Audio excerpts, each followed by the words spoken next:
জলবায়ু পরিবর্তন, রাসায়নিক নির্ভর বাজার ব্যবস্থা আর একক ফসল চাষ এই তিন চাপে সংকটে পড়েছে বর্তমান কৃষি।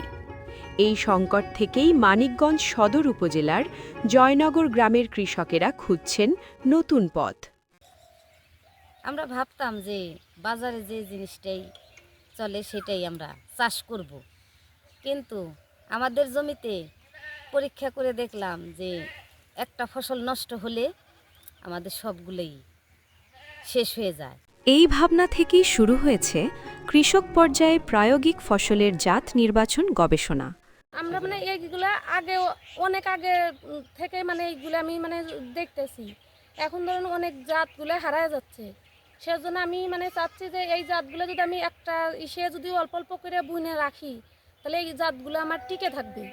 শুধু ফসলের জাত নির্বাচনই নয়, জলবায়ু পরিবর্তনজনিত ঝুঁকি মোকাবেলায় তারা বেছে নিয়েছে অভিনব অভিযোজন কৌশল, যেমন মাটির পাত্রে চারা তৈরি, মিশ্র ফসল চাষ, কাদায় রসুন চাষ, মাটির আর্দ্রতা ধরে রাখার জন্য জৈব মালচিং, কচুরি পাতার স্তূপে সবজি চাষ সহ নানাবিধ পন্থা।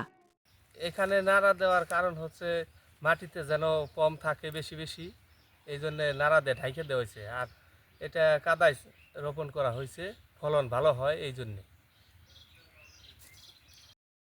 ফসলের পোকা ও রোগবালাই দমনেও বেছে নিয়েছে বিভিন্ন ধরনের প্রাকৃতিক উপায়। পোকামাকড় ধরবো না, এই জন্য আমরা আলুকে সাইডে করছি। কৃষক পর্যায়ে ফসলের এই ধরনের গবেষণায় সহায়তা করছে বেসরকারি গবেষণা প্রতিষ্ঠান বার্ষিক। এই গবেষণা বিষয়ে জানতে চাইলে বার্ষিক কর্মকর্তা জানান, কৃষকের জ্ঞানকে শক্তিশালী করা। তাই এখানে কৃষকদের বীজ সহায়তা, বীজ পর্যবেক্ষণ এবং বীজ যে নির্বাচন করবে সেই বিষয়ে আমরা সহায়তা করে আসছি। এখানে মূলত কৃষকই হলো মূল গবেষক। বর্তমান কৃষিকাজে রয়েছে নানামুখী চ্যালেঞ্জ।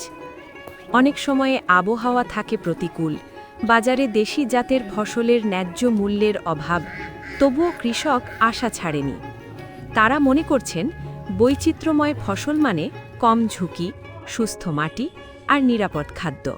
বেসরকারি গবেষণা প্রতিষ্ঠান বার্ষিকের সহায়তায় গ্রামের নারী ও পুরুষ সম্মিলিতভাবে গড়ে তুলেছে এগ্রো ইকোলজি শিক্ষণ কেন্দ্র। এই জয়নগর, বেগমনগর, মান্তা এলাকার লোকজন এসে দেখে যে আমি জৈব সার দিয়ে, গোবর সার দিয়ে বালাইনাশক তৈরি করে কিভাবে বিষ না দিয়ে ওই জৈব বালাইনাশক স্প্রে করে দিচ্ছি, পোকা দমন হচ্ছে, আর ওই জৈব সার দিয়ে কিভাবে তৈরি করতেছি।